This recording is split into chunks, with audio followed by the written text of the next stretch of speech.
Welcome friends, তোমরা সকলে কেমন আছো? আশা করি ভালো আছো।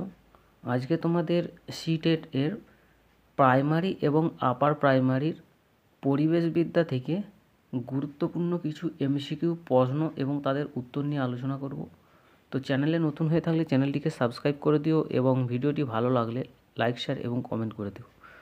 আর তোমাদের সিটেটের পরিবেশবিদ্যার জন্য এই চ্যানেলে একটা আলাদা প্লেলিস্ট তৈরি করা আছে। সেই প্লেলিস্টটার নাম হলো সিটেট এনভায়রনমেন্ট স্টাডিজ।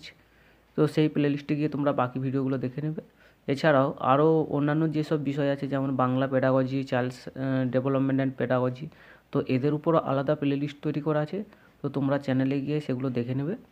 তো চলো শুরু করা যাক। দেখো, এখানে সবার প্রথম 1 নাম্বার যে প্রশ্নটা আছে,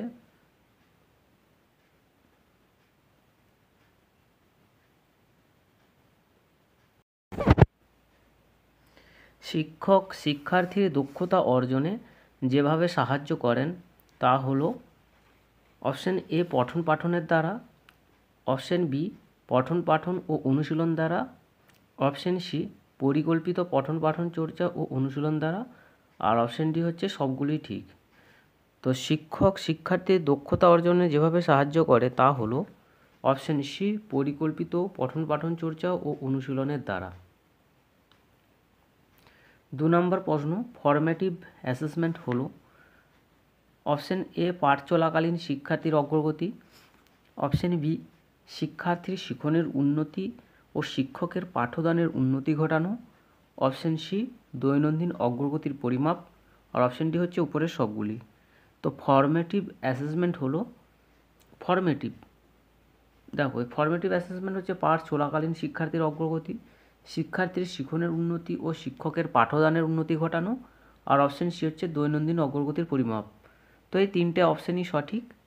তো 2 নম্বর প্রশ্নের সঠিক উত্তর হলো অপশন ডি উপরের সবকটি। 3 নম্বর প্রশ্ন, ইএলইপি এর পুরো নাম কি? এখানে দেওয়া আছে education in an evaluation programme, option B evaluation in an education programme, option C evaluation in an educational programme, আর অপশন ডি হচ্ছে evaluation of an individual education programme. তো ইএলইপি এর পুরো নাম হলো education in an educational programme. Option C হচ্ছে সঠিক উত্তর, education in an educational programme. 4 নম্বর প্রশ্ন, মডেল কয় প্রকার? অপশন এ সাধারণ গতানুগতিক উপকরণ, অপশন বি দৃষ্টি নির্ভর উপকরণ, অপশন সি শ্রবণ নির্ভর উপকরণ, আর অপশন ডি হচ্ছে দৃষ্টি ও শ্রবণ নির্ভর উপকরণ। তো মডেল কি না, মডেল হচ্ছে দৃষ্টি নির্ভর উপকরণ। অপশন বি হচ্ছে সঠিক উত্তর। 5 নম্বর প্রশ্ন, নিচের কোনটি দৃশ্যশ্রাব্য শিক্ষা উপকরণ? দৃশ্যশ্রাব্য মানে যেটা চোখে দেখা যাবে এবং শোনা যাবে। তো এরকম উপকরণ কোনটা? রেডিও, এখানে দেওয়া আছে রেডিও, টেলিভিশন, টেপ রেকর্ডার নাকি মডেল।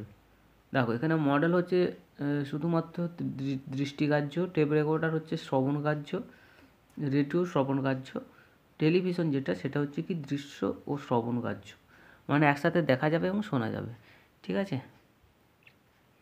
6 নম্বর প্রশ্ন, সিএএল এর পুরো নাম কি? তো সিএএল এর পুরো নাম হলো কম্পিউটার অ্যাসিস্টেড লার্নিং।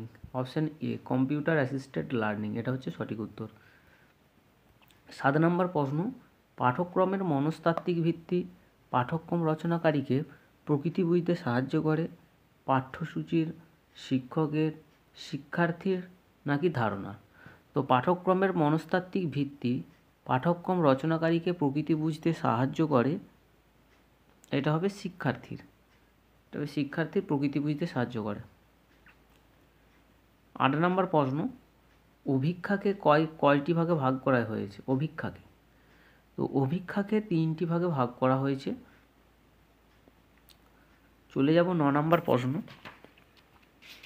এখানে 9 নম্বর প্রশ্নে কী দেওয়া আছে, যে সমগ্র পাঠ্যক্রমিক পদ্ধতিতে, এই যে 9 নম্বর প্রশ্নটা, সমগ্র পাঠ্যক্রমিক পদ্ধতিতে পাঠ্যক্রমের বিকাশকে উল্লেখ করা হয়েছে অপশান এ প্রয়োগের জন্য, তারপর হচ্ছে নকশার জন্য, মূল্যায়নের জন্য, নাকি সবকটি। তো সমগ্র পাঠ্যক্রমিক পদ্ধতিতে পাঠ্যক্রমের বিকাশকে উল্লেখ করা হয়েছে অপশান এ প্রয়োগের জন্য, সি নকশার জন্য, বি মূল্যায়নের জন্য। এই তিনটে অপশানই সঠিক। তাহলে 9 নম্বর প্রশ্নের সঠিক উত্তর হচ্ছে অপশান ডি সবকটি। 10 নম্বর প্রশ্ন এবং আজকের শেষ প্রশ্ন, কোন পরিস্থিতিতে আবিষ্কার পদ্ধতি সম্ভব নয়? অপশান এ গতানুগতিক পাঠ্যক্রমে, অপশান বি গতানুগতিক শ্রেণীকক্ষে, অপশান সি গতানুগতিক নির্দেশনা দিতে, আর অপশানটি হচ্ছে উপরের সবকটি। তো কোন পরিস্থিতিতে আবিষ্কার পদ্ধতি সম্ভব নয়? তো এখানে এই যে দেখো অপশান এ গতানুগতিক পাঠ্যক্রম, গতানুগতিক শ্রেণীকক্ষ, গতানুগতিক নির্দেশনা, এই তিনটে অপশানই কিন্তু ঠিক আছে। তাহলে এখানে তোমার এই 10 নম্বর প্রশ্নের সঠিক উত্তর হচ্ছে অপশানটি উপরের সবকটি। তো এখানেতেই ভিডিও শেষ করছি, পরের এপিসোডে আবার দেখা হবে। আর ভিডিওর মধ্যে যদি কোথাও কোনো ভুল হয়ে থাকে তো কমেন্ট বক্সে অবশ্যই জানিয়ে দেবে।